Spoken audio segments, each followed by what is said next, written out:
head inimesed, ei ole mina stuudios üksi. Siia on laekunud, nii nagu vanemad inimesed mäletavad, kolmapäeviti ikkagi laekub doktor riigikogulane Viktor Vassiljev, et me saaksime kahekesi kunstiga maailma võluda ja täna on siis lugu nii, et meil on püsti ka 2 videokaamerat, et ajaloolist sündmust jäädvustada talle väärika ütleks tõsidusega, aga see ei tule meil välja. Tõsi, kaamerapiltide kvaliteet on erinev, sest ega Nõmme raadioga rahaauk ei ole, et kõike korraga osta jaksab, aga me areneme ja seda võib kinnitada ka herr doktor isiklikult. Viktor, meil on 10 probleeme, mis on tegelikult tulnud ja millest üks osa on täielik näilisus, enamalt jaolt niimoodi kipubki olema, et kõige tõsisemad probleemid on näilisus ja samal ajal varjatakse vahuga seda, mida tuleks näidata suures plaanis. Mis toimub praegu siis valitsuses, Riigikogus, kas Mailis Reps võetakse maha, kes pannakse asemele?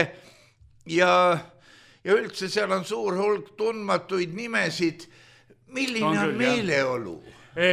Meeleolu on praegu rõõmus, sellepärast, et uus koalitsioon, see on sama hää, nagu oleks uued püksid ostetud, ikka esialgu rõõmustab.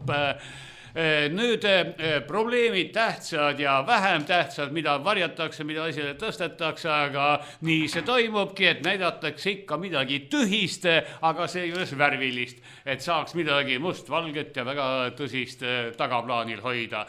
Nüüd Mailis Repsi tujul pole ka midagi hullu viga, sellepärast, et maha võtta pole teda kuskilt, on Riigikogu liige, see tähendab puutumatu ja toimetatakse seda uurimist, kuidas toimetatakse.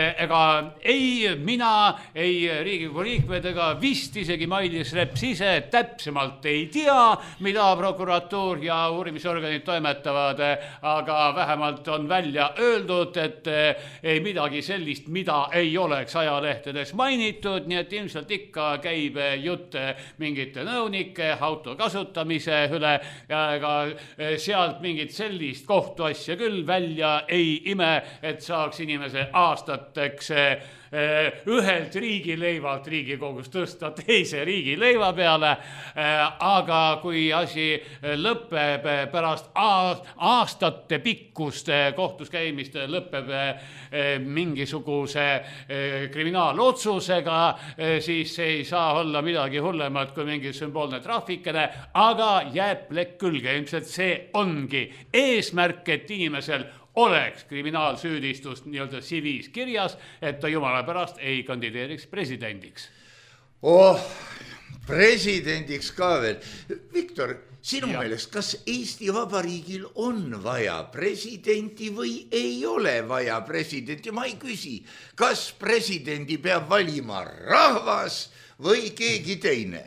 Ei, ära küsi, sest vastus on selline, et me võime kirja panna ja ongi kirja pandud, et rahvas on kõige kõrgem võimukandja, eks ole, otsustavad ikkagi teised ja kui pannakse kirja, et rahva valib president, no nii otsustab keegi teine, pärast öeldakse, et rahvas otsustas. Aga praegune riigi põhiseadus näeb ette, et meil on hümn, meil on vapp, meil on president, riigipiir peaks ka vist nagu olema, aga seda ei ole, on ajutine kontrolljoon, aga kas just nimelt president, kuningas, hertsog, kirikupea, hõimupealik, ma ei tea, kes peaks Eestit valitsema, mingi sümboolne isik peab olema, sest tegelikult presidendi võim on täiesti sümboolne, et Kadriori lossi mingis saalis mingi laua taga seisva tooli leenile võib riputada näiteks kellegi pintsaku või nüüd ma küll väljendusin seksistlikult, võiks mingi naisterahva riietusese olla, mida pikem. No see oleks veel hullem. Ma ei tea, aga vahet pole. vahet ju pole, sest ega president ei tee mitte midagi muud, kui käib, räägib mingisuguseid kõnesid, vahetevahel üritab, ma ei tea, rahvast kas manitseda, mõnitada või veel mingi M-tähega sõna võiks kasutada nende kõnede juures, aga mingit erilist mõtet sellel ei ole. Vahetevahel president jätab mõne seaduse välja kuulutamata, siis tõstetakse seal paar koma ringi ja kuulutab ikka välja, kust ta pääseb, talle ju makstakse. Siin ongi niisugune küsimus. Nõmme raadiosse tuleb ka tegelikult kirju, kus väidetakse, et põhiseadus, see on naivism, kui üldse mingist ismist rääkida. Põhiseadus ka kuulub ju riigi regaalide hulka ja üldiselt suheldakse kaunikesti kahtlevalt, kas meil on ikka riik. Kui me võtame teatri, siis kujuta endale ette, et laval mängitakse parasjagu Pogodini Kremli kellasid, triloogia ühte osa. Muide, jah, kadunud Hermaküla mängis seal väga võimsalt. Jah, Pogodini Kremli kellad on laval, aga samal ajal on laos kõik vajalik.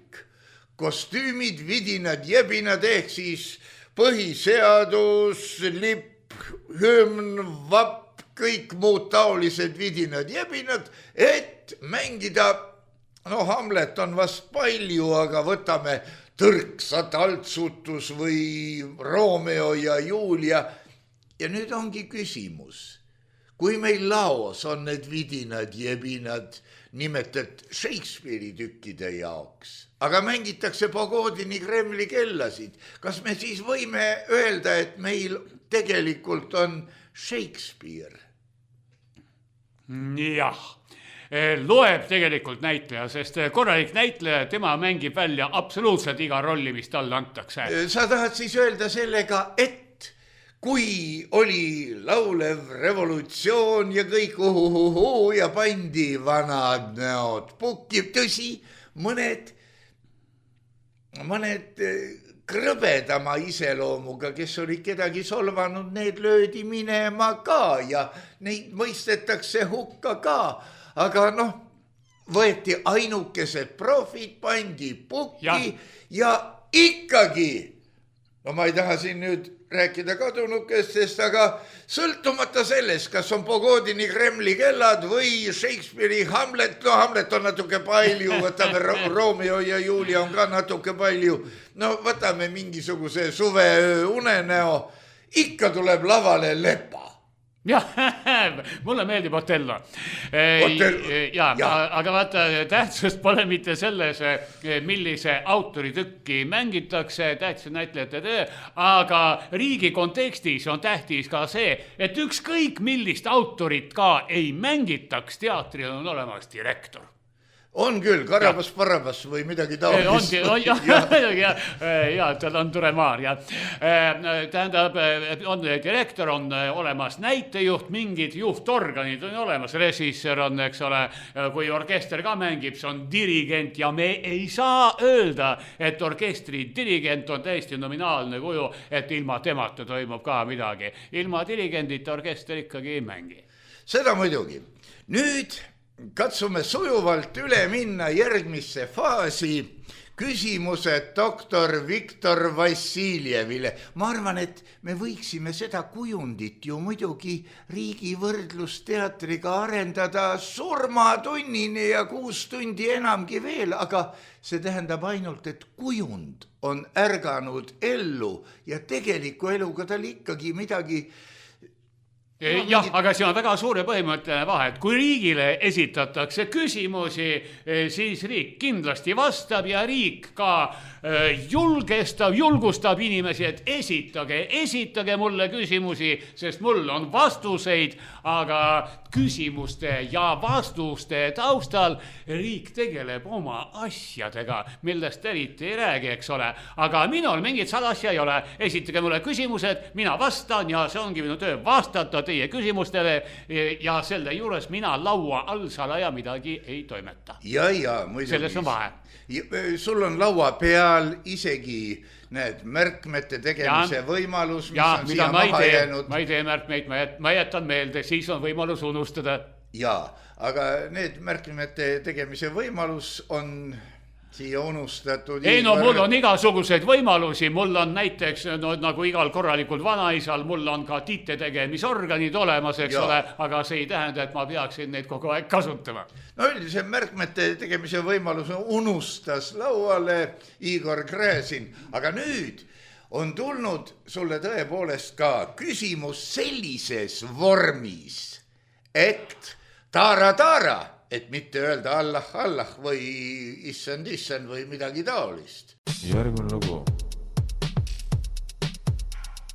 Viktor, doktor Vassiljev, ütle, on mul miskit viga, et ma grillin grilli peal siga? On mul miskit viga, on mul miskit viga, on mul miskit viga?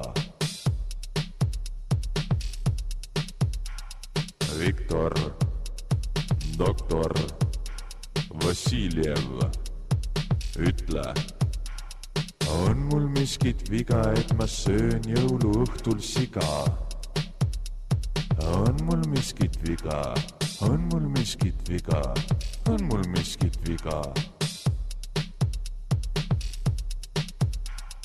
Viktor, doktor Vassiljev, ütle, on mul miskit viga, et ma söön Eesti rahvustoitu siga?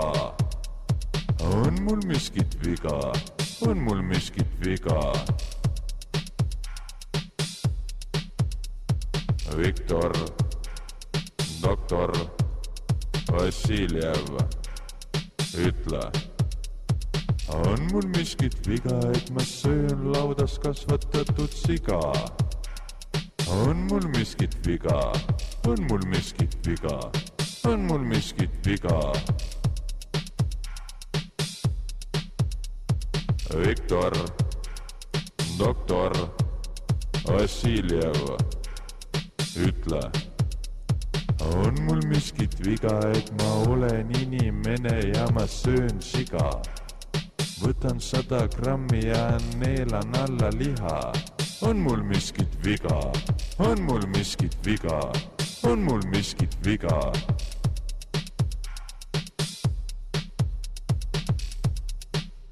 Nii, vajuta nüüd palun see gaas kinni aparaadil ja nagu me aru saime, siin küsimuste taga on teine plaan, omaette nähtused. Kõigepealt, kas inimesel on miskit viga, kui ta ei ole vegan ja sööb sealiha. Praegune poliitiline suund näitab, et see ei ole nagu, igal juhul aeg-ajalt on nii aktiivsed, agressiivsed artiklid, et üldse kaob liha ära, hakatakse tegema seda, kas laboris kasvatatakse sinu enda liha rakukestest või midagi veel hullemat. Ja nii me astume väikse ja esimese sammukese, mis on väike samm inimese jaoks, kui tohutu suur samm Eestimaa jaoks, aga võib-olla ka inimkonna jaoks, kui esialgu me ei söö liha, siis me sööme taime, aga lõpeb siis lõpuks kõik sellega, et liha hakkab meid sööma, siga hakkab meid sööma ja ma vastan sellele suurepärasele esinejale, kahjuks ei ole kedagi, kes mulle praegu biiti taustaks teeks, eks ole, aga ma ütlen, hei peremees, ei sul pole miskit viga, kui sina sööd siga, kui sa õhtul sööd siga, kui sa lõunaks sööd siga, siis pole sinul viga, aga oleks suur viga, kui sind sööks siga, Riigikogus istuv siga või ministritoolil siga, kuskil ametkonnas siga, kui ta sööb sööksin, see oleks viga. Ei, ma võin ju ka pikemalt teha, ma olen nendega räppi teinud, aga korralikku biiti oleks vaja.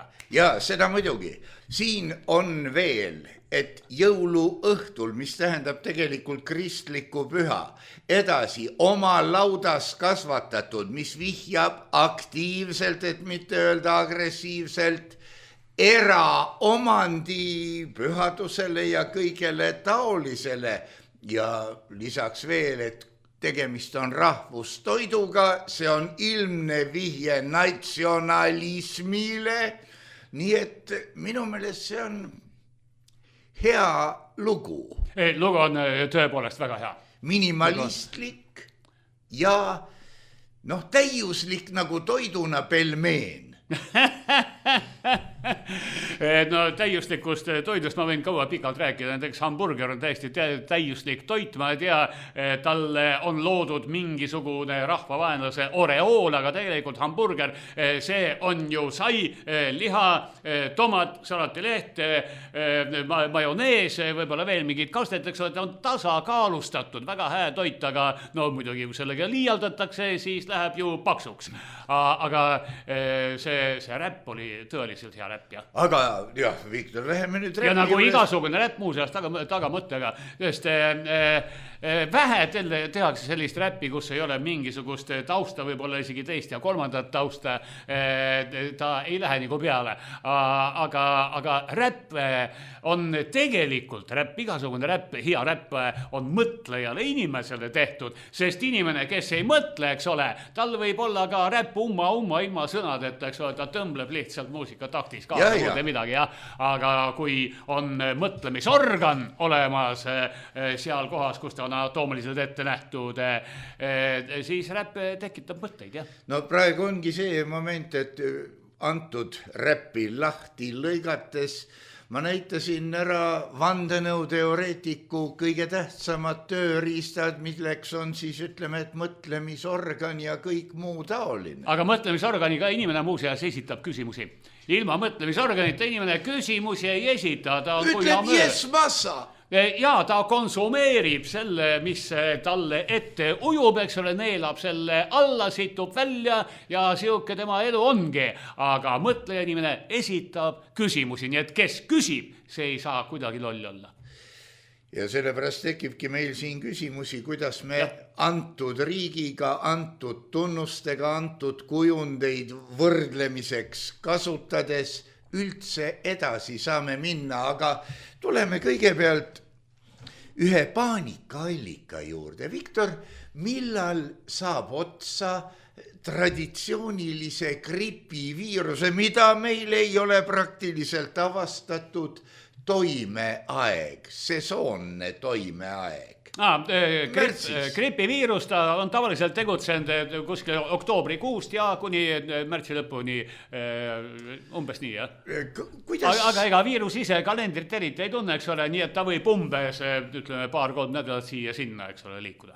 Kuidas sina suhtud antud koroonaviirusesse? Kas ta peaks käituma samade reeglite järgi? On teatavaid uudiseid autoriteetsetest allikatest, mis võib-olla ilmuvad kohe kõige peale, aga kaovad kiiresti kuhugi kõige alla, et teadlased oletavad, et koroonaviirus käitub see on kuradi hea, turul lihamüüja oletas ka, kalkun oletas ka, eks ole. Aga teadlased oletavad, see ju peaks meie tõsiusklikke veenma juba, et märtsikuus võib viirus otsa saada. Ära küsi, mida mõtlen mina koroonaviiruse kohta. Tähtis on see, mida mõtleb või kuidas tegutseb koroonaviirus ise.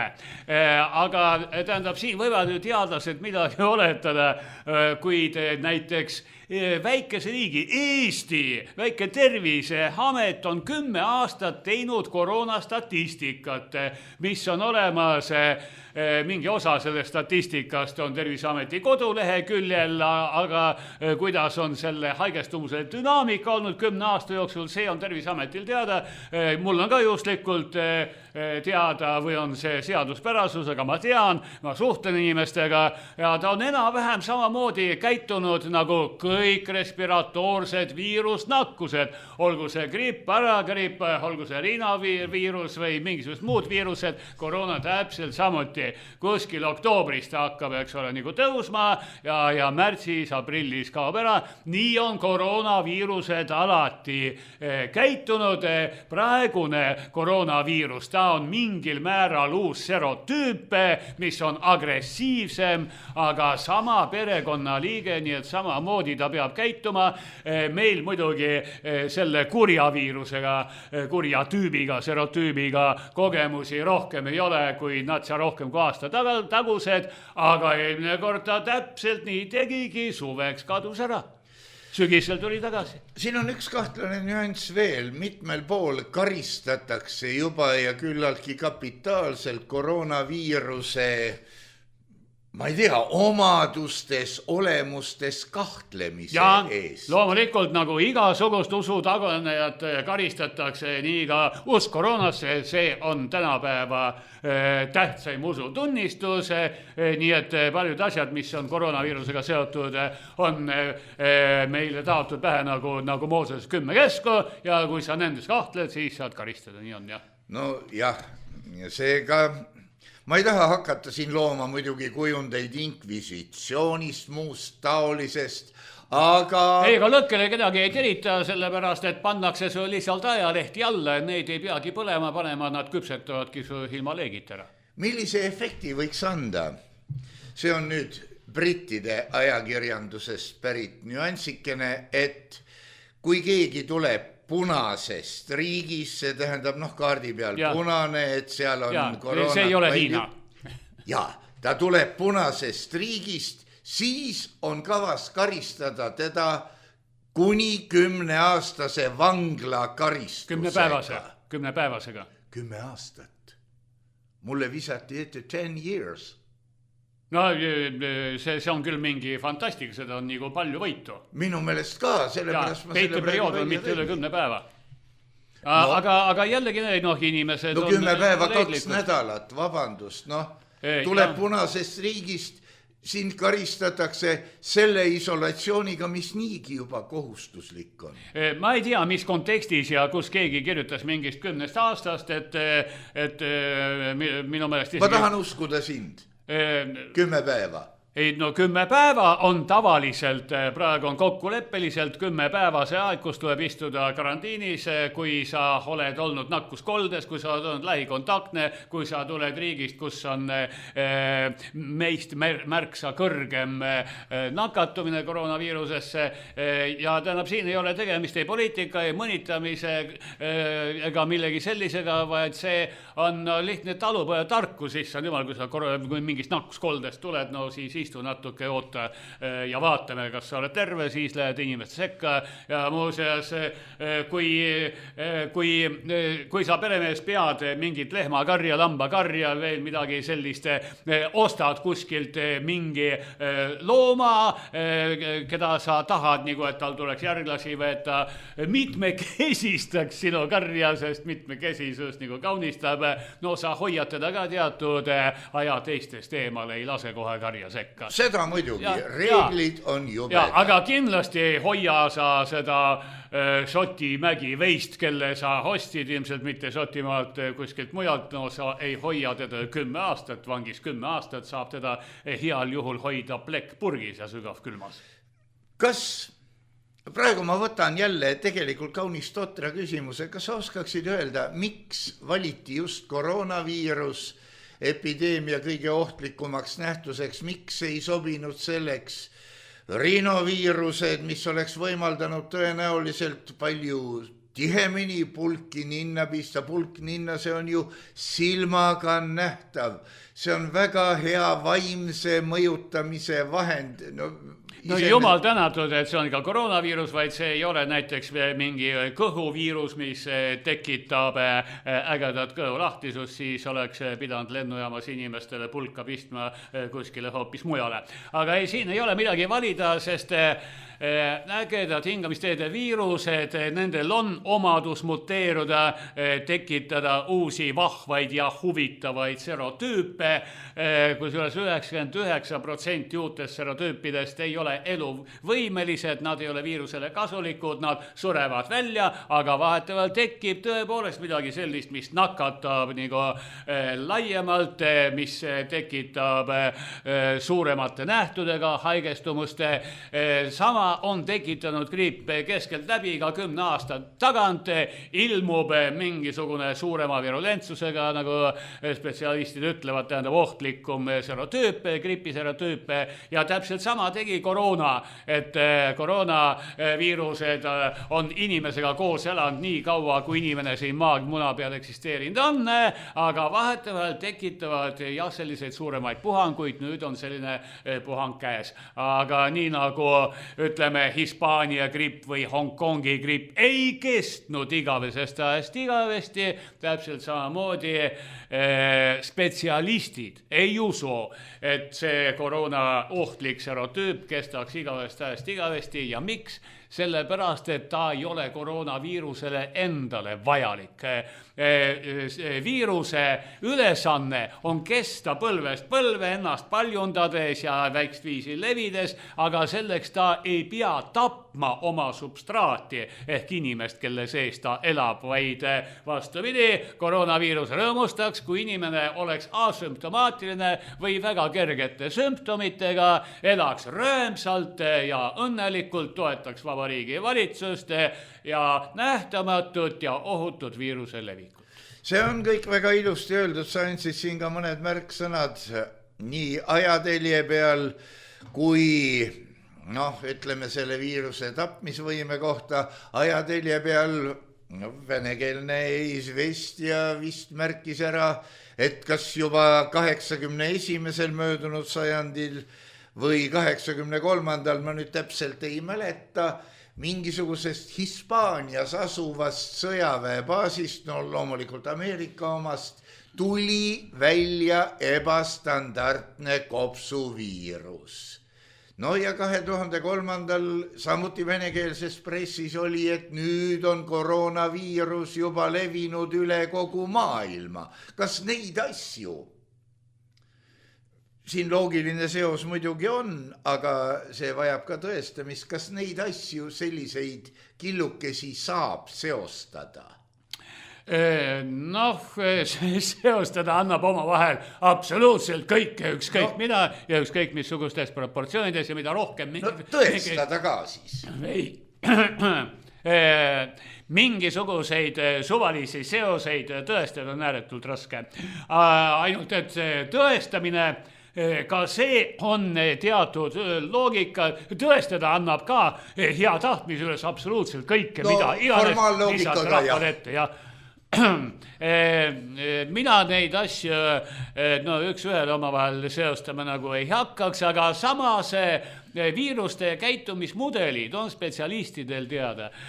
Muidugi, vaata, ma ei ole erialalt viroloog ega epidemioloog, kuigi ma olen asja õppinud, kokku puutunud sellega, ma olen ka sõjameditsiiniga kokku puutunud, ma olen ka bioloogilise relva põhimõtetega teoreetiliselt, ainult teoorias kokku puutunud.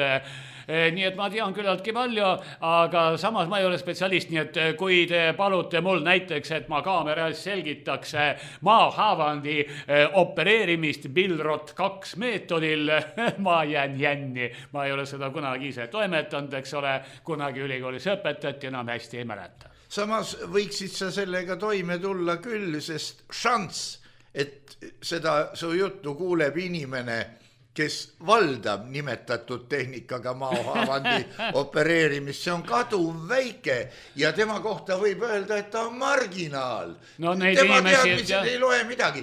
Need inimesed, kes on seda asja toimetanud, need on Eestis kuskil, ma ei tea, 250 inimest võib olla.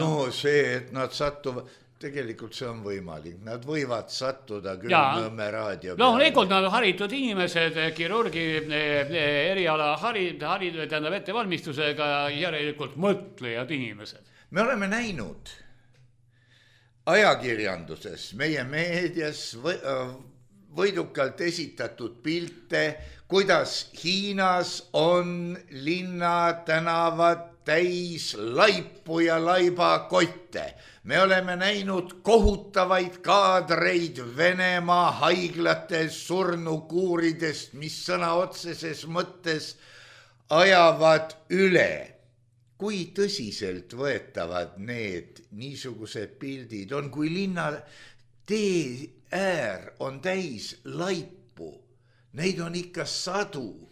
Kui näidatakse meile, kuidas on suured võimlad täis, praktiliselt ütleks siis surijaid. No seda kõike näidati meile aasta tagasi, nüüd näidatakse midagi muud, jah. Aga siis põhimõtteliselt on see tõsiselt võetav? No kui seda näidatakse propagandakanalis, siis on see tõsiselt võetav propaganda. Täpselt nii ongi, aga surnukuure, kui pildistada töös olevat nii-öelda surnukuuri, siis seal kindla peal on mõned kliendid laudade peal ja kui seda pilti siis suurendada, paljundada, tiražeerida ja toppida absoluutselt igale poole, siis väikstviisi hakkabki tekkima mulje, et kogu maailm on üks suur laibakuur. Aga tänapäeval enam ei räägita laipadest tänavatel, vaid tänapäeval käib vaktsiinisõda. Kelle vaktsiin on ohkem, kelle oma on parem, kelle oma on ohutum ja millist vaktsiini siis peaks nagu inimkond kasutama. Need kaks asja sa panid väga ilusti kokku praegu. Ma usun, et vaktsiinide kasuteguri ja kõige muuga tegelevad samuti propagandakanalid. Kõigepealt sellega on aga automarkidega, et ikkagi ühe korraliku auto panevad insenerid kokku, olgu ta siis ühe või teise kaubamärgi all tegutsevas firmas, aga hiljem, kui nad on valmis, siis juba tulevad propagandameistrid ja siis hakkavad oma marki, nagu millest neile makstakse, hakkavad selle üles opitama ja teisi siis sellega materdama. Nii on ka vaktsiinidega. See tähendab, et vaktsiinifirmad võivad osta praegu reklaami, et propageerida oma toodangut, mida meie meedia järgi ei jätku. No loomulikult, see on kommertsettevõtmine, et pole vahet, kas keegi toodab autosid, traktoreid, kondoome või vaktsiine, see on ju kommerts, nii et kommerts ilma reklaamita ei tegutse. Aga mina ütleks niimoodi, et tavainimesel ei ole vahet, kas auto on, ma toon lihtsalt näitena, kas auto on Volkswagen või Volvo, eks ole, tähtis on see, et ta sõidaks, võtaks võimalikult vähem kütust ja ilma probleemideta viiks punkti A, punkti B, kogu lugu, ja täpselt sama on vaktsiinidega. No täpselt sama on vaktsiinidega, seega siis mõni inimene võib uhkeldada teise ees, et aga mina sain selle firma vaktsiini, mina olen nüüd palju kaitstum kui sina, sest see vaktsiin, mida sain mina, see on palju kallim. Aga vaadake, mis toimub praegu Ukrainaga.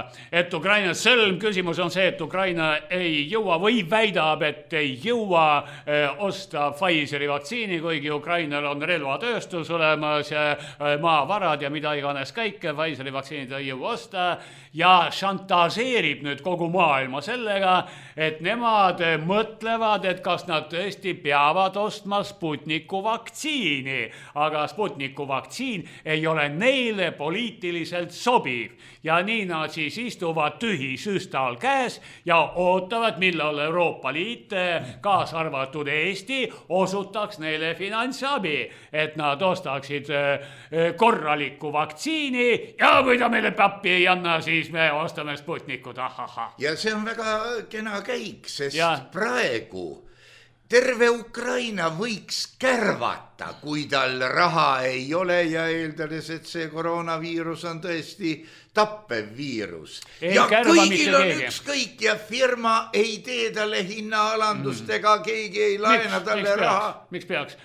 Firma ei tee mitte kellelegi hinnaalandust. Kui keegi saab näiteks vaktsiini, leiva, soola, vee mingi eluliselt vajaliku kauba, kui keegi saab seda hinnaalandusega, siis hinnaalandust mitte iialgi ei maksa kinni tootja, vaid on olemas mingid vahepealsed lülid, eks ole, selleks sotsiaalfondid, heatahtlikud organisatsioonid, mingid pahatahtlikud kurjad jõud, mida iganes, aga ainult mitte tootja. No firma koha pealt ma mõistan seda, et kui hakata tegelema heategevusega, siis see on, heategevus ei alga küll E-tähega, aga firma jaoks on see eutanaasia.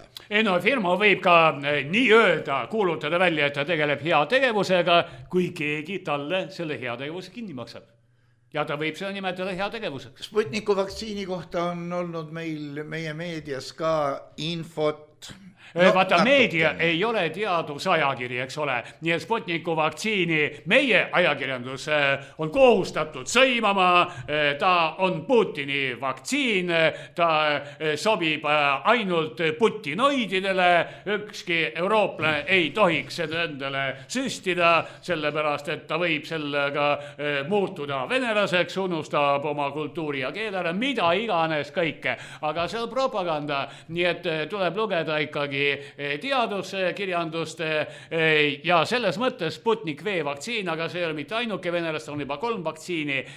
Sputnik V vaktsiin, millest kõige rohkem räägitakse, see on vektorvaktsiin, mis on üles ehitatud sellisel kombel, et on võetud adenoviirus, natuke nõrgestatud, aga elus adenoviirus, ja pandud talle tagumikku nii nimetatud signaalvalk, tähendab üks koroonaviiruse valkudest, ja kui viia see inimese organismi, siis adenoviiruse nagu ta ise väidab, ei tohiks midagi halba, eriti halba teha, aga sellele valgule hakkab immuunsüsteem reageerima, töötab välja antikehad.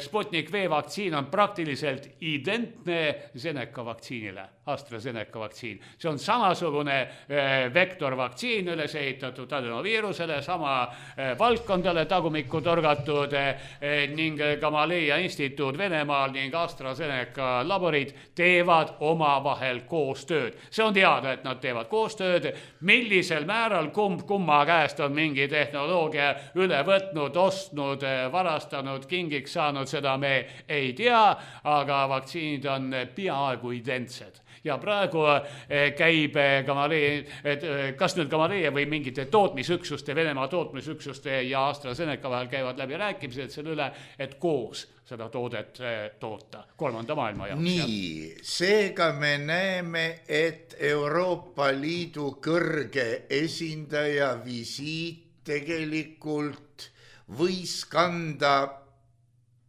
natuke teistsuguse käsitluse puhul, kui siin Marko Mihkelson, kes ütles, et see sihukene keskpärane ätt või nii hullusti ta ei öelnud, aga andis mõista, et kaunis keskpärane nähtus. Aga Marko Mihkelson, mine ja räägi Lavroviga, eks ole, vaatame, kuidas hakkama saad. Ta võib ju seista nagu kunagi seisis Arnold Rüütel ja korrata ühte ja sama lauset, kuni öeldakse talle, et sa ja nii edasi ja kõik. Aga jah, venelastel on veel 2 vaktsiini, kusjuures muide selle Sputniku, see on väga hea nimi, see on tuttav 1957. aastast, kui ma nüüd mööda ei pane, aga ma vist ei pane ja 57. aasta ja ma mäletan. Seda on kerge välja hääldada ja nii edasi, sinna on pandud igaks juhuks veel otsa mingisugune täiendussõnale Sputnik, mis näitab, et tegelikult see 57. aasta Sputnik võis olla ka paras Putini Sarasa, aga hea küll. Selle kohta on ju räägitud ka head, et 92, ma ei mäleta, mitu protsenti on tema... Teate, need numbrid on väga suvaliselt kõik sõltud. Ma arvan ka. Kuidas nad kokku pannakse, aga enam-vähem tõhusad vaktsiinid on nad kõik, olgu siis eluse vaktsiinid või need teised nagu Pfizeri vaktsiin, see on siis rajatud liposoomile, liposoom, see on rakuorganoid, tähendab üks osa rakuste, kus on külge pandud siis jupike RNA-d, natuke erinev tehnoloogia, eks ole, aga jällegi vahet on nii palju, kui üks auto automaatkastiga, teine käsitsi või mehaanilise kastiga, eks ole, kellele meeldib üks, kellele meeldib teine, mõlemad sõidavad 92% tõenäosusega. Ja, sul on selles suhtes õigus. Ja ma ei tea, kas nüüd ostjal on väga suur vahe, et kui ta läheb autot ostma ja üks automark siis kiidab, et meie auto viib siin punktist A punkti B 96% tõenäosusega, teine ütleb, et meil viib 92% tõenäosusega su täpselt sinna samusesse kohta,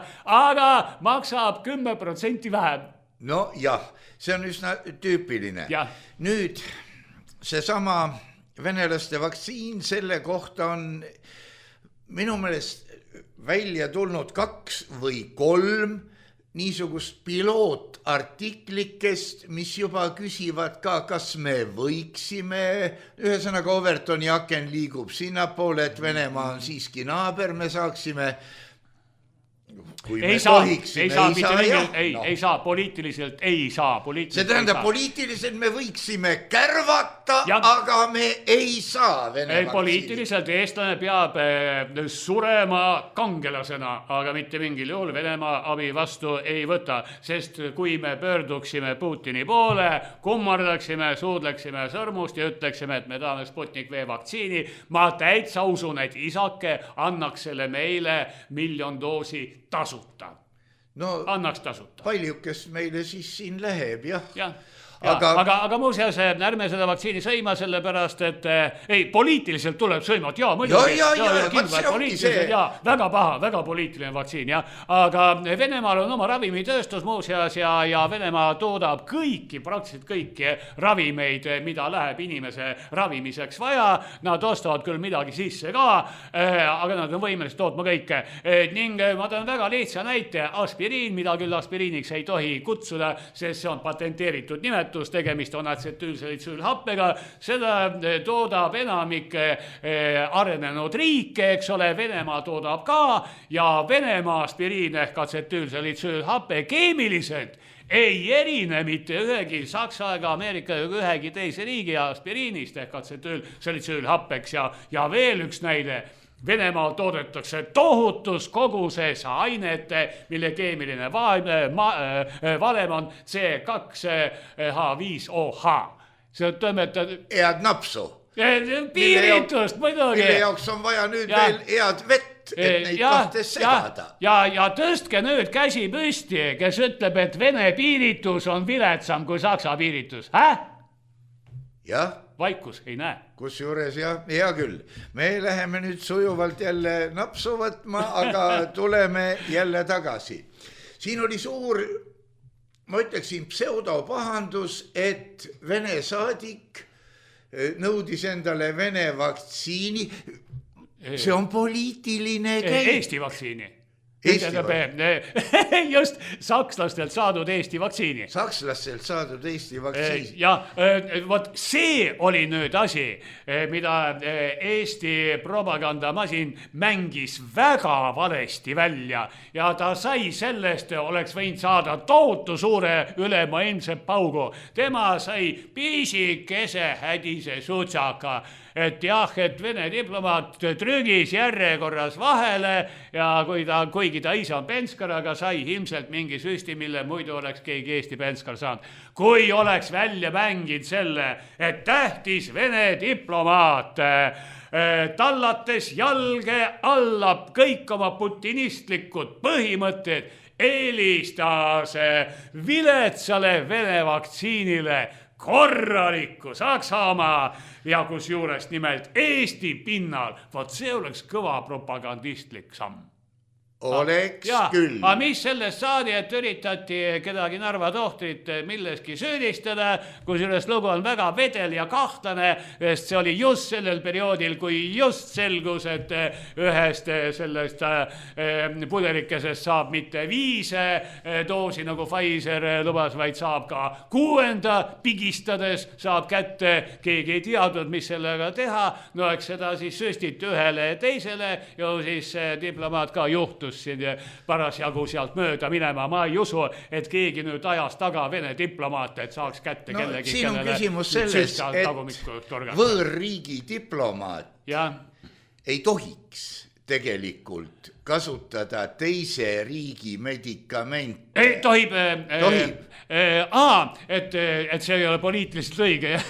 No jah. Vanasti olid saatkondade juures olid oma arstid. Ma tean seda sellepärast, et minu kadunud vanaisa, tema töötas Moskvas Eesti saatkonna arstina ja tema hoidis silma peal, et saatkonna töötajad saaksid korralikud ravimid, aga ma hästi ei usu, et ta oleks nüüd väga suurt vahet teinud, kus kohas see korralik ravim on toodetud. Aga mis puudutab välisdiplomaate, siis Eestis on vastu võetud otsus, et siin töötavad välisdiplomaadid, nad on samasugused Eesti pinnal eksisteerivad inimesed koroonaviiruse jaoks nagu kõik teised, nii et neid tuleks ka vaktsineerida ja ka nemad on vaktsineerimiskavas paika pandud, aga nemad on otse loomulikult pärast meedikuid, pärast hooldekodu elanikke, pärast elutähtsate teenuste osutajaid, kuskil on nemad ka seal olemas. Aga siis saatječistvenikud, nad nagu ei ole ja emamaa... Ei, nad tuleb ära sestida sellepärast, et kujutame ette olukorra, kus kõik see Eesti rahvas on vaktsineeritud, eks ole, meil on kõik kukki-mukki korras, võib-olla need paberi peal, ja siin käivad ringi mingid rõvedad Vene diplomaadid, mis on viirust täis nagu nahkhiired ja levitavad meie seas. Ei, paneme neile ka sutsak ära, siis on ju, see on meie kõigi huvides. No vaat, siin ongi see diplomaatiline küsimus, et kas, ütleme, Venemaa saatkond telliks oma ruume remontima Eesti väga isamaalised brigaadid, et pärast teha lutikatõrjet. Ja pärast nad peavad oma brigaadid tellima, kes need lutikad ära nopib. Jah, vaat see ongi see küsimus, mis haakub ka vaktsiiniga. Ja see on väga huvitav küsimus, ma ei ole kunagi uurinud, kes ja kuidas valitakse remontima ühe või teise saatkonna ruume. See on päris huvitav. Väga hästi võidakse ju teha, et oi, see on väga hea see Astra, see vaktsiin ja tegelikult süstitakse talle sutitest vett ja kõik. Las kärvab see Vene diplomaat. Tead, mis see oleks kuritegu Eesti rahva suhtes, kui Vene diplomaadile Eesti pinnal vaktsiini asemel süstitakse sutsakas vett. On seda võimalik tõestada? See on kuritegu Eesti rahva suhtes, sest jällegi siis ta immuunne ei ole, eks ole, ja kuna ta liigub ringi, käib kas või poes, eks ole, veel kuskil, siis ta levitab viirust ju meie seas. Nüüd paneme talle süsti ära ja tema muuseast, ta on küll diplomaat, aga tema peab Eesti pinnal avalikus ruumis maski kandma ja sunnik kannabki. Ja. Tuleme nüüd ülejäänud Venemaal välja mõeldud 2 viiruse või selle vaktsiini juurde. Mida need endas kujutavad? Ma ei tea seda asja täpsemalt, tähendab, neid on...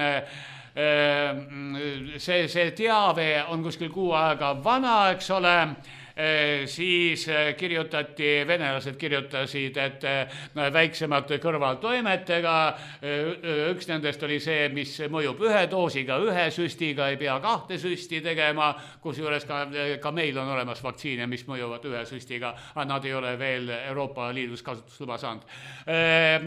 Nii et mingil määral edasi arendused ja täpsemalt ma ei tea, aga kõik asju arendatakse edasi, nii et kui ütleme Tesla auto, eks ole, see tehnoloogia viimane sõna, elektriauto, et on müügile jõudnud, see ei tähenda, et see on saavutuse tippinsenerid töötavad ju edasi arenduste kallal iga päev edasi.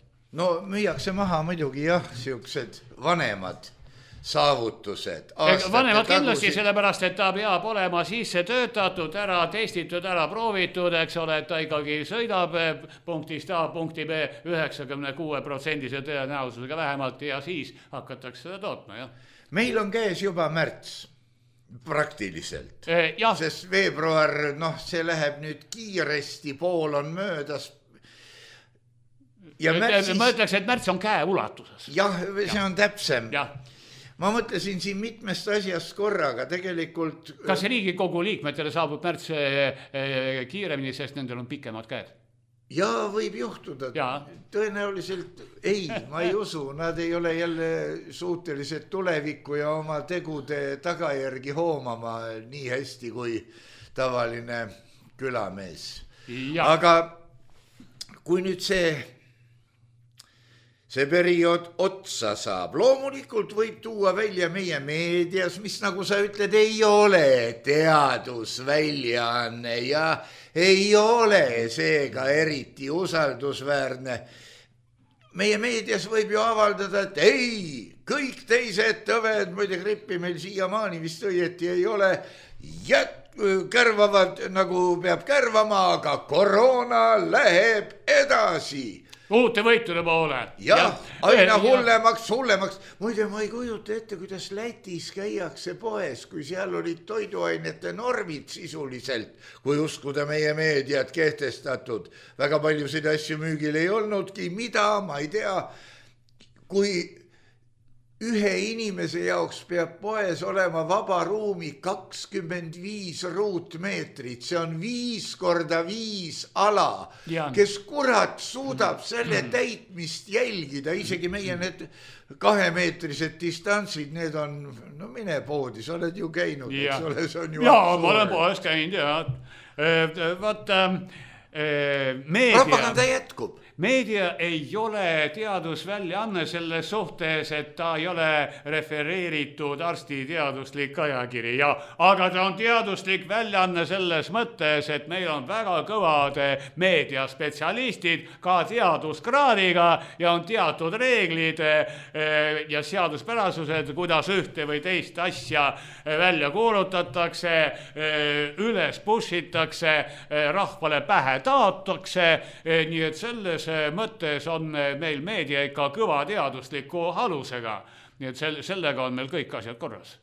No jah, ühest küljest ma tahaksin sind uskuda, teisest küljest mul on kaunis raske sind uskuda, sellepärast, et kui vaadata meedia õigekirja taset, lauseid, millest saab aru 2 või 3 erinevat kes teeb seal juhtub, otse loomulikult jah, et ma ei tea, ravimitehas, ma ei hakka nüüd riiki ega tehase nime nimetama, toodab oma mingeid tablette, eks ole, vahetevahel võib see pakend ka natuke vildakas olla, trükivigu seal tavaliselt ei ole. Kes teeb seal juhtub, meediat on päris palju, Eestis seda tehakse kiiruga ja tahaks öelda leheneeger, aga vist ei ole hea sõna tänapäeva kontekstis. Vaegvalge. Tavaline pikkade kõndega neiu, kes trükib seal midagi. Juhtub trükivigu, eks ole.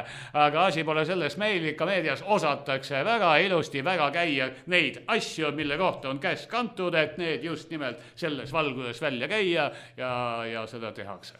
Oskuslikult. Aga ei ole välistatud ka see, et vaata selleks, et sul viiner oleks söödav, eks ole. Sööd täna viinerit, homme viinerit enam ei meeldi, alla ei lähe, paned natuke sinepit peale. Need trükivead ja keele apsakad, nad ongi väike sinep selle meie igapäevase viineri peal. Samuti ei riski vastu vaielda, see võib nii olla. Ja sest kui sa näed, et lehes on mingi trükiviga, sa rõõmustad seda leides ja sa näed, et kuule, aga lehte teevad samasugused maainimesed nagu mina ju. Viktor, tuleme nüüd tõtsti maa peale tagasi, peaaegu kõik asjad on segaseks või selgeks aetud, ükskõik mis pidi, kuidas keegi tahab võtta. Varsti tulevad valimised. Sina lööd käega, jah? Mis mõttes mina olen käega? No osaled, ei osale? Mul on käsku antud, et ma osalen. Need on kohalikud valimised, eks ole, kohalikud volikogud sügisel tulevad, jah. Pannakse nimekirjad kokku ja ei ole midagi parata, kuna mind tuntakse, reiting on hea, siis oleks mul olnud üsna keeruline kõrvale jääda, aga samas ma kindlasti osalen valimistel, sellepärast, et valitakse minu puhul Tallinna linnavolikogu koosseisu ja mul on see linnavolikogu koht, muuseas, ma ei tea, kui 20 või 25 aastat on see koht mul kogu aeg olemas, ma ei istu seal. Ma olen nii kaua, kui ma olen Riigikogus, ma ei taha kahel toolil istuda, ma olen loobunud volikogu kohast, aga kui ma enam Riigikogus ei ole, ma tahaks olla volikogus. Loomulikult, sellepärast, et selleks ajaks olen ma sügavas pensionieas, iga päev tööd teha nagu enam ei tahaks, aga kord nädalas käia istungil ja võib-olla noorematele ja vähesema haridusega saadikutele hüva nõu anda. No see sobiks mulle küll hästi. Oled sa kindel, et sind võetakse tõsiselt? See on siukene kahtlane küsimus, sest... Võetakse, kujutad ette, võetakse. No see on siis jah, üsnagi perspektiivikas tegevus. Ja, nii et ei, ma lähen valimistele nagu alati, no ärge võtke valimispropagandana, ma lihtsalt annan teada, et Haaberstis nagu alati, ma olen alati seal olnud, nii et kuskil seal valimisnimekirja tippus, kes mind tahab, eks ole, see mind leiab, ma ei hakka midagi siin propageerima, et mina tulen, mina teen. Ei, ma olen teie jaoks seal valimisnimekirjas täitsa olemas. See on kena, aga kas mõni televisioon on ka sind? Ei taha. Ma olen... Mis sul viga on ma olen siis? Mitme kanali poole pöördunud ja igast kanalist olen kiita saanud, et see on vägev saade. Mitte keegi teine Eestis pole kunagi sellist asja teinud ega ei hakka ka mitte kunagi tegema, sellepärast, et keegi ei saa sellega hakkama. Aga ei, programmi ei võeta. Ma ei tea. Kas käiakse välja rahapuudust, personalipuudust, eks ole, et kanalid on inimesi lahti lastnud, kuna raha ei ole. Reklaamiturg on kokku kuivanud. Kanalid, ma ei tea, see on vist suur saladus, aga kanalid näitavad, käiavad reklaami päris palju, aga osa sellest on vanad reklaamid, osa on reklaamid, millest neile makstudki ei ole. Nad ei taha nagu päris ilma reklaamita kanal ka olla, aga rahadega on raskusi, jah. No põrgu värk siis... No ise näete, mida seal näidatakse, vändatakse vanu saadete kordusi. Ja?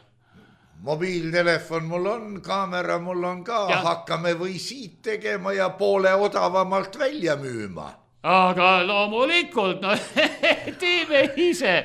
Muuseas, see võimalus on alati olemas, et kui poes korralikku kardadat ei ole, no siis leia kuskil maalapp, kus sa paar peenart, paar vagu maa sisse ajad ja pane ise oma kartul kasvama. Ise tehtud kaunikene. Jah, aga... Tänase saate võib vist siis lukku lüüa. Me oleme praktiliselt tund aega rääkinud heast ja paremast. Me oleme saanud esitada sulle küsimuse, millel on nii teine kui kolmas plaan ja mis on veel rapitud meie ühiskonnast. Ja no mis see on nüüd väike samm meie jaoks, suur samm... Ja, nii et peremees, kuula meie raadiot, vaata meie televisiooni ja söö siga, enne kui siga sind sööb. Aitäh, Viktor Vassiljev ja püha sõda läheb edasi. Ja olge palun terve.